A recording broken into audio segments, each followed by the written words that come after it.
እግዚአብሔር አምላኸይ ምስጋና ክብሪ ዕቤት ስግደት ንስምካ ይኹን። እግዚአብሔር አምላኸየ ንስኻ ሰናይ ኢኻ፣ ምሕረትካ ንዘለዓለም ይነብር። ቅዱስ ኣቦ መንፈስካ ክድግፈኒ ግላይኻ ኣብ ቅድሜኻ ደው ኢሉ ኣሎ። ስትግፈኒ ስትሕግዘኒ ኣቐዲመ መስግነካ እትፈትዎ ወድኻ ብስም ኢየሱስ ኣሜን። እዚ ወንጌል ሰላም መልዓለም ኣገልግሎት ወንጌል ሰላም ወንጌል ብስራት እዩ። ንየማን ጸጋም ንነይ ዘይብል ጽዑ ዕላማ ዝሓዘ 1 million souls for Christ. One soul in one nation at a time, anywhere, in any place, at any cost and sacrifice. ብዝብል ጽኑዕ ዱልዱል መርሖ ተመስረተ ሚኒስትሪ እዩ። ክብሪ ንስሙ ይኹን። ናይ ሎሚ መልእኽቲ ኣርእስቲ ኣስታት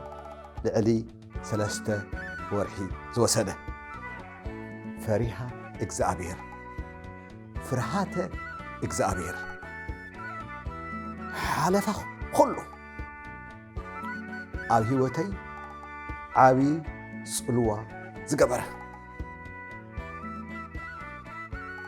ካብዚኣ ተዓቢ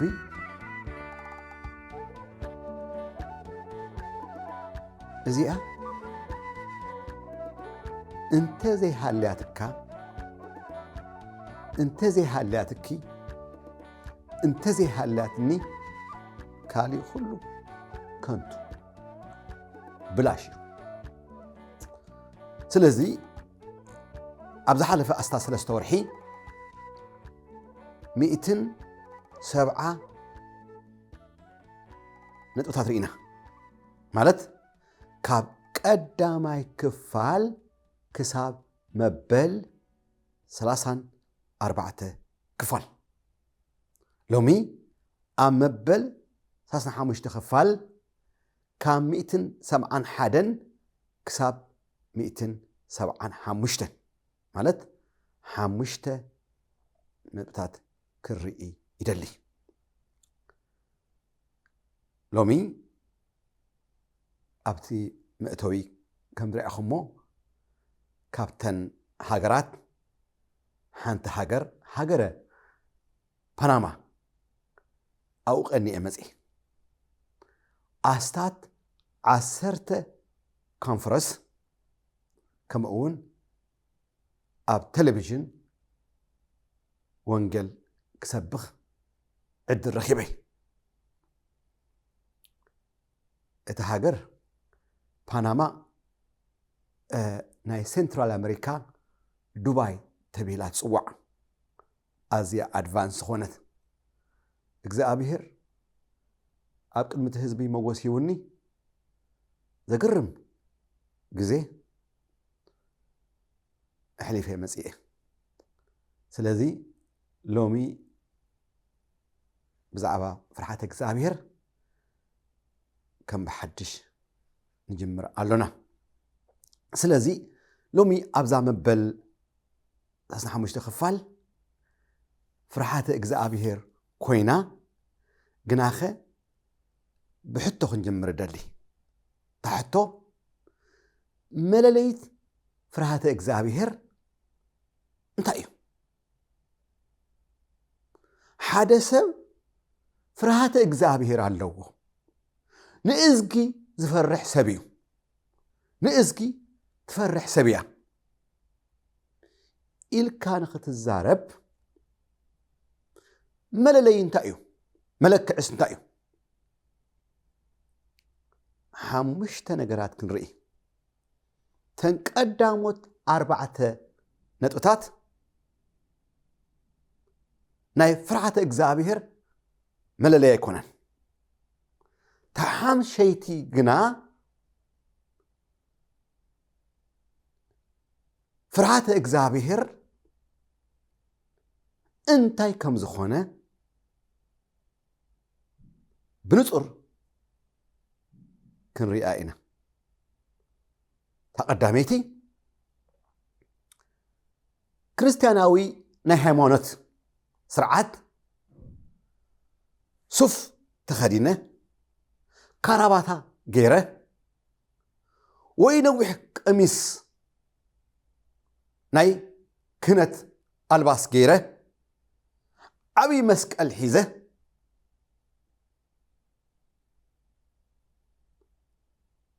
سلسبكو أبيت محبر أملاخ سلسالمكو إزي من اللي فريها اغزابير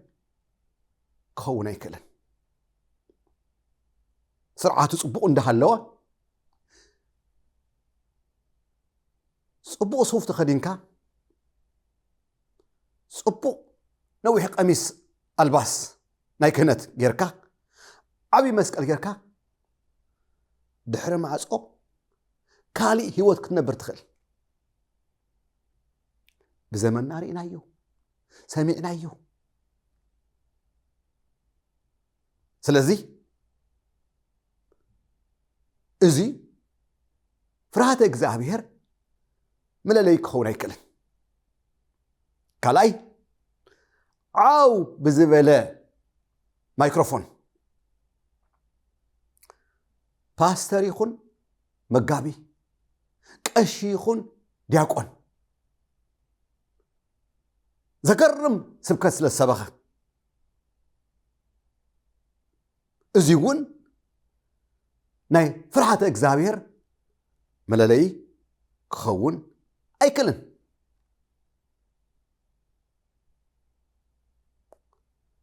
سالساي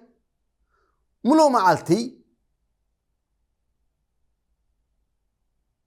اخل خيط عامة بصوم اب بيت مقدس وعيلو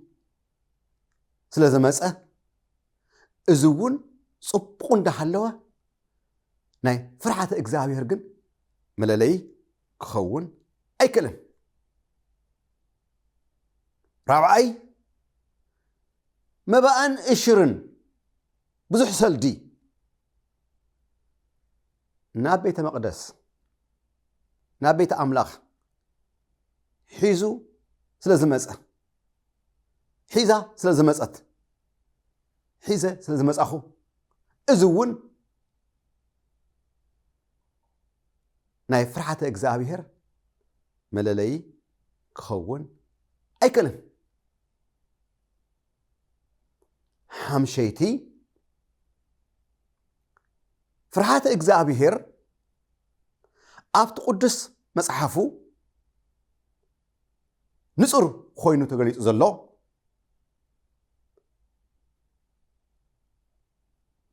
تقدميتي اب مكب 12 فقدي 13 ناي كل نجر مفصمتا نسمع عيبل صحفي حراي انتايو ناي كل مفصمتا نازغ فرحيو سلازي نازغي مفرح انتاي كم زخونه ام مصحف قدس وحدات سبات بجبري أريئمنا بزربا زي كونسي بجبري بهوتهم تقدماي إيوب مصحف قدس كمسكر الله خلو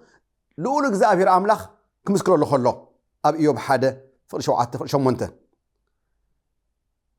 فرحات እግዚአብሔር ملكعو إيوب كاب إكي زرحقه كاب كفو زرحقه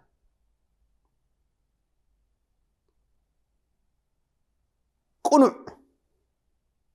مالت بمنقد برهان زملالس مس جبر صلمات قد زيبلو ፍጹም ሰብ ማለት በብርሃን ዝመላለስ ሰብ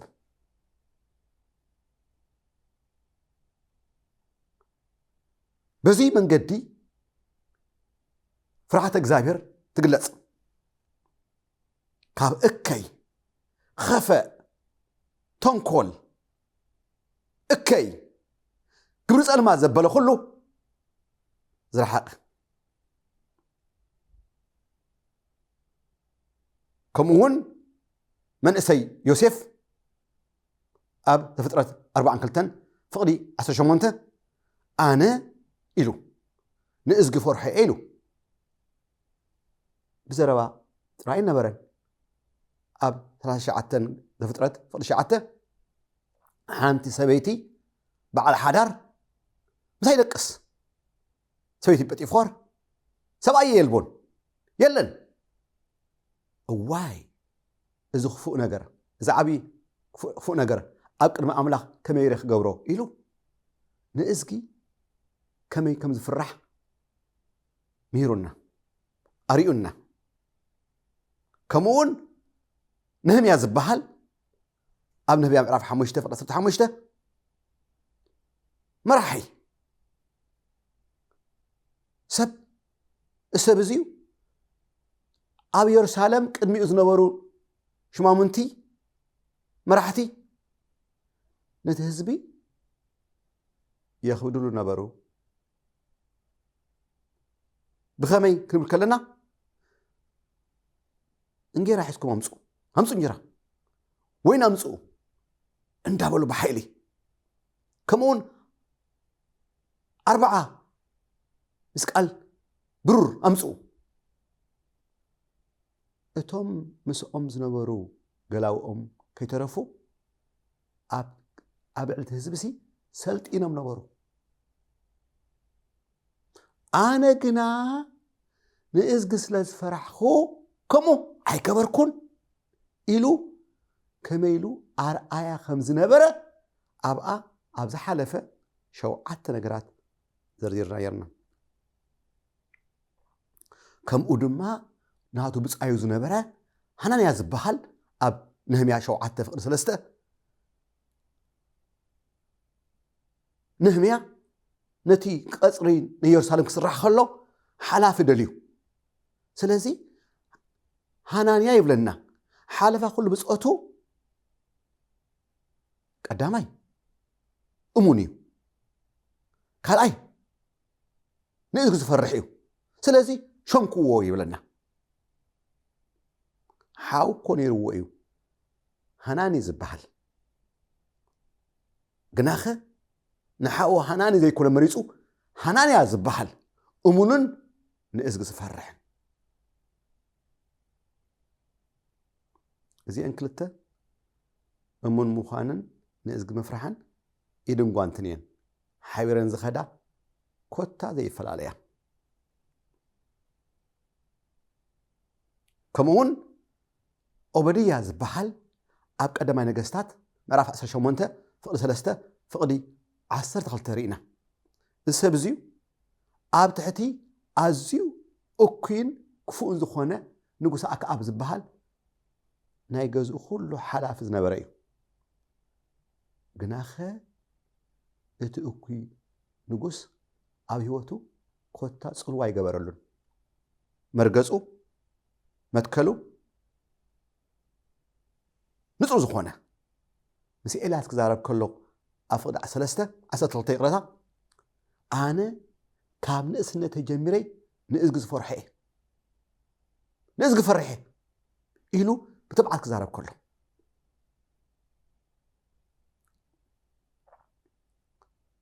ከምኡውን ርኢና ንእዝጊ ከመይ ከም ዝፍራሕ መለክዒ ፍርሃተ እግዚአብሔር እንታይ ከም ዝኾነ ርኢና ኣብ ህይወት ኖህ እግዚአብሔር ማይ هي ክሰድድ እየ ነዛ ዓለም እዚኣ ከጥፋእ እየ ፍጡር ከጥፎ እየ መርከብ ስራሕ ክብሎ ከሎ ኣብ ዕብራውያን 11:7 ኖህ بمفرح أملاخ تدرخو مركب الدالو يبلنا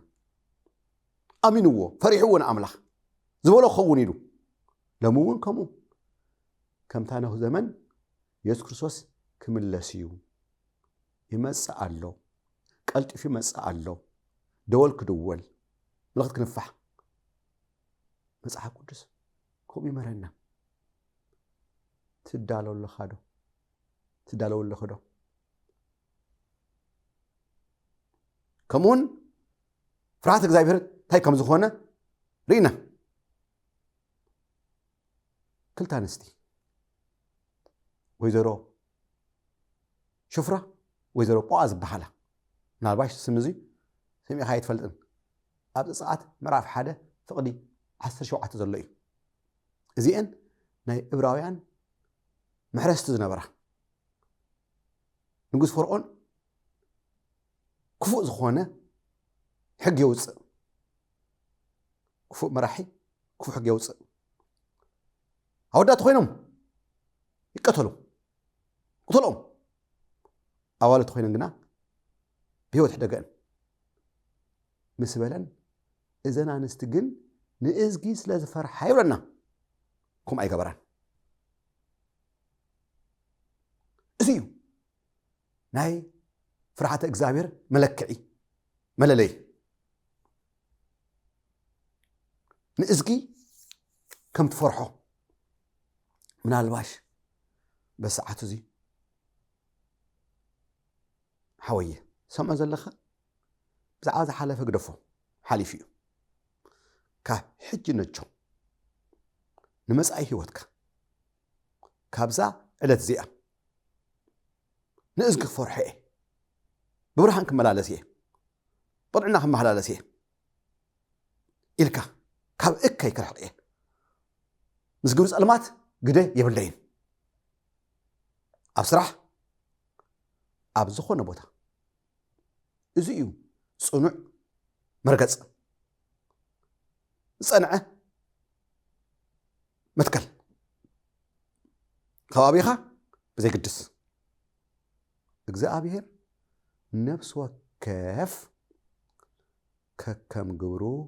ክፈዲኤ بجملة يكونني نفس وكف يبلنا أبرأ يوحنس إسران كلتن فوضع 10 قلت يسوس قلت فهم مسأل الله خيلو نفس وكف ككم قرو كفديو عسبي أبيد إيو إلو سلاسي ريخم مودو فرحات إجزابير انتاي كم زخونة ناي طباب مجمرتا ناي فلتات ناي مستوعال ناي هيوت تمرح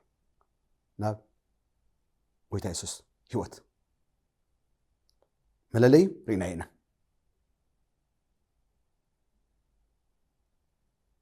انتاي كم زخونة بخمي كم زل الله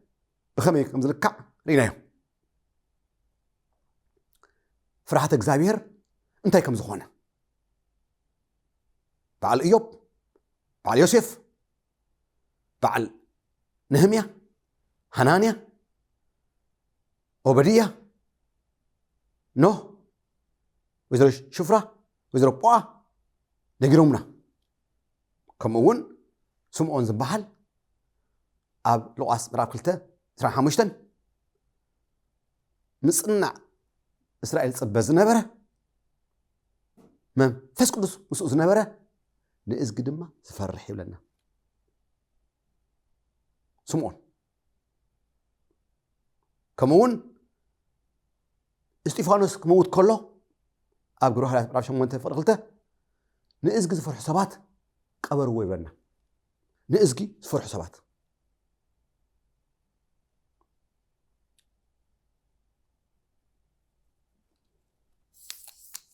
سمع حوية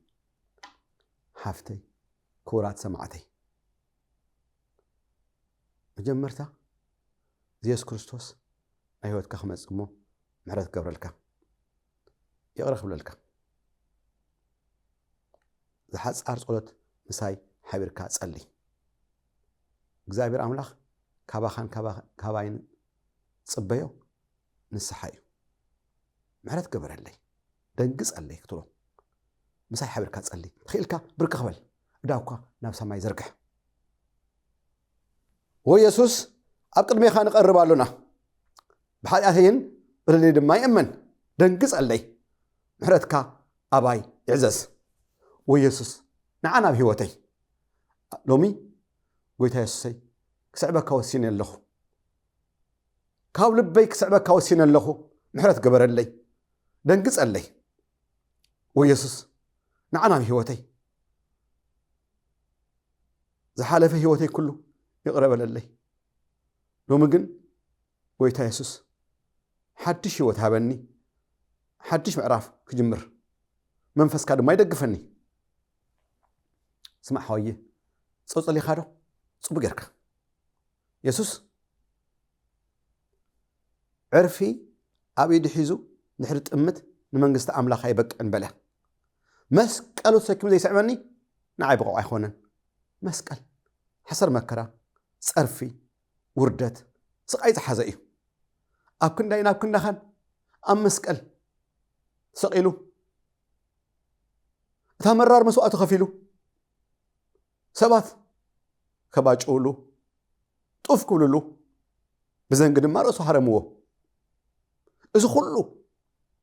ንዓይ ንዓኻን እዩ ድሕራይ ሞተ ድሕሪ 3 መዓልቲ ብክብሪ ተስአ ናብ ሰማይ ክዓርግ ከሎ ተማሃርያት ክጥምቱ ከለዉ ክዓርግ ከሎ ሃንደበት መልኣኽ ተገይጾም ኣግብረ ሐዋርያት ምዕራፍ 1 ፍቅዲ 10-12 ኣቱም ሰብ ገሊላን ንምንታይ ኢኹም ኣብኡ ደው ኢልኩም ናብ ሰማይ አንቃዕሪርኩም ጥምቱ ዘለኹም ከምቲ ሕጂ ናብ ሰማይ ክዓርግ ዝሪአኹሞ ከምኡ እውን ተመልሹ ክመጽእ እዩ ጎይታ የሱስ ባዕሉ ንዮሐንስ ገልጸሉ ከሎ ኣብ ራእይ ዮሐንስ 3:11 ራእይ ዮሐንስ 22 ካብ 10:22 20 እንሆ ቀልጢፈ እመጽእ ኣለኹ በሎ ቀልጢፍ እመጽእ ኣሎ ኣብ መጨረሻ ምዕራፍ ኣሎና ደወል ክድወል መልእኽቲ ድማ ክንፋሕ ሓወየ ኣሳር የሱስ ሰዓብ ታብ መስቀል ዝሞተልካ እሱ ተመልሹ ክመጽእ እዩ ምናልባሽ ሓሚምካ ኣብ ዓራት ዝደቀስካ ወለዲ ደቅኹም ዝሓመሙኹም እግዚአብሔር ኣምላኽ እዩ ፈዋሲ ኣምላኽ ንሱ በይኑ እንታይ ኢሉ ኣብ ዛዓት 15:26 ኣነ እግዚአብሔር ኣምላኽካ ፈዋሲኻ ኣምላኽ እየ በለ ከምኡውን ኣብ መጽሓፍ ያዕቆብ መልእኽቲ ያዕቆብ ምዕራፍ 5 ካብ 14-16 ኣብ መንጎኹም ዝሓመም ኣሎ ዶ ምስ በለና ንሕድኩም ክትፍወሱ ጸልዩ ይብለና ማለት ኣንዓኻ ጽሊ ንስኻ ድማ ንዓይ ትጽልየለይ ፈዋሲ መን እዩ ልኡል ኣምላኽ ከይትርስዕ ፈዋሲ የሱስ እሱ እዩ ሰብ ኣይኮነን መእዳውካ ዘርግሕ እሞ ናይ እምነት ጸሎት ክንጸሊ ቅርብ በል ናብ ቴሌቪዥን ወእግዚአብሔር ኣምላኸኒ ንዓኻ ኣሚነይ እዳወይ ዘርግሐን ኣለኹ በሰዓት እዚዩ ዝሓመመ ሓወይ ዝሓመመት ሓፍተይ ቆለውዕ ብቓንዛ እሳቐዩ ዘለዉ ከምቲ ኣብ ኢየሩሳሌም ኣብ ይሁዳ ሰማርያ ዝገበርካዮ ኣብ ከተማና ክትገብር ይልምነካ ኣለኹ በሰዓት እዚ ሕማም ዘበለ ቃንዛ ዘበለ ብስም የሱስ ይእዘካ ኣለኹ ጠስሚ ኣብ ሓወኹም ዝመክኽ ምኽኽ ሓወየ ሕወ ሓፍተይ ሕወይ ቆለውዕ ሕወዩ ብስም የሱስ ብርሃን ኣምላኽ ናብ ገዛኹም ይእቶ ሕማም ዘበለ ብስም የሱስ ይተኣለ ሰላም ኣምላኽ ናብ ገዛኹም ይእቶ ወጎይታ የመስግነካ ይባረኸካ ኣለኹ በሰዓት እዚ ርእሲ ሕማም ካንሰር ከምኡውን HIV ብስም የሱስ ሓወ ኣምላኽ ቃጽልካ ብስም የሱስ ከምቲ ጠስሚ ኣብ ሓዊ ዝምክኽ ምኽኽ ሓውየ ናጻኹን ሓፍተይ ናጻኹን ብስም የሱስ ሕወ ሕወይ أفك خفت مو نأملاخ أمسكنه أفك خفت يومه نأملاخ أمسكنيه نحنا حانتي سقمتي نوسد كلنا نسو شوعته سقمتي يوسد لمنتاي سناي طعم أملاخ سلازخونه بخبين فلطو تقدامنت ودو أمسكال حلفو هاو كسام موتاي نحفون كمون أب قبل هالات أساس راسي شمونتن يسوس مسيري إلنا كاب حدا بوتا ناب حدا بوتا إننا تزاورة صبقنا كبرة يبلنا كمون أب ماركو شوعته ثلاثة شوعتن تمهزبي حلفة تقرم يبلنا إيه كله صبق كبرة كله دحنا كبرة دحان كوينو يبلنا سلازي إذا حياة زخانة ويتا إذا لنا بحي بالكي لو ما بزاز زمان لهم أبقى علي مبل لا يجب كفال راتك زابير سان الرخب دحان كون باي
خفيلو زعدق نفسي كم لخينتي زموت اللي دمو خفيلو استبجوا نفسي